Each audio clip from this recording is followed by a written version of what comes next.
And now నేను ఎందుకు అంత మెంటలీ ఎఫెక్ట్ అయ్యాను అని ఇప్పుడు చెప్తాను. ఫస్ట్ థింగ్ నేను చెప్పినట్లు డిస్క్రిమినేషన్, అది ఇంకా జడ్జెస్ యొక్క డిస్గస్టెడ్ లుక్తో నన్ను చూడడం, ఎప్పుడు ఒక చీడ పురుగుని చూసినట్టు చూడడం, they treated me like I'm worthless. So అలా ట్రీట్ చేశారు, జోక్స్ వేశారు వాళ్ళు కూడా నా బాడీ మీద. ఇవన్నీ నాకు ఆడియన్స్ ద్వారా తెలిసింది, వాళ్ళకి వినిపిస్తుంది కాబట్టి వాళ్ళు పక్కనే ఉంటారు.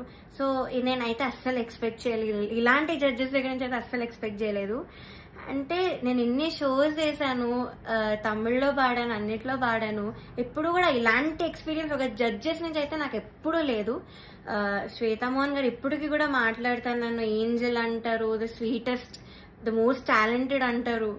అలాంటిది ఇక్కడ వీళ్ళని నన్ను ఇలా ట్రీట్ చేస్తున్నారు, ఇలాంటి మాటలు అంటున్నారని చాలా చాలా బాధ అనిపించింది.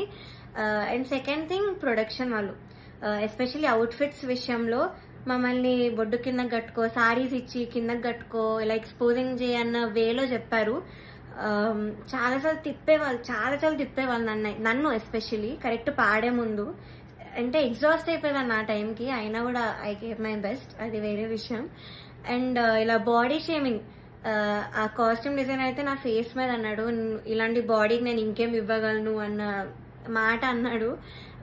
ఏమో ఐ వాజ్ వెరీ వెరీ చాలా చాలా ఎఫెక్ట్ అయ్యాను మెంటలీ. ఈ విషయంతో మాత్రం సెల్ఫ్ ఎస్టీమ్ కానీ కాన్ఫిడెన్స్ కానీ అంతా లేకుండా పోయింది వీళ్ళు అనే మాటల వల్ల.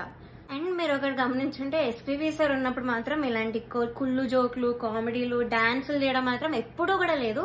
మీరు ఒక్కసారి అన్ని సీజన్స్ రివైండ్ చేసుకొని చూడండి, నా సీజనే చూడండి 2017లో. కానీ ఎప్పుడైతే జ్ఞాపిక ప్రొడక్షన్ అనేది వచ్చిందో అప్పటి నుంచి ఇవన్నీ స్టార్ట్ అయ్యాయి. So they are the main reason ఈ పాటతీగా ఇలా అయిపోవడానికి కారణం వాళ్ళే.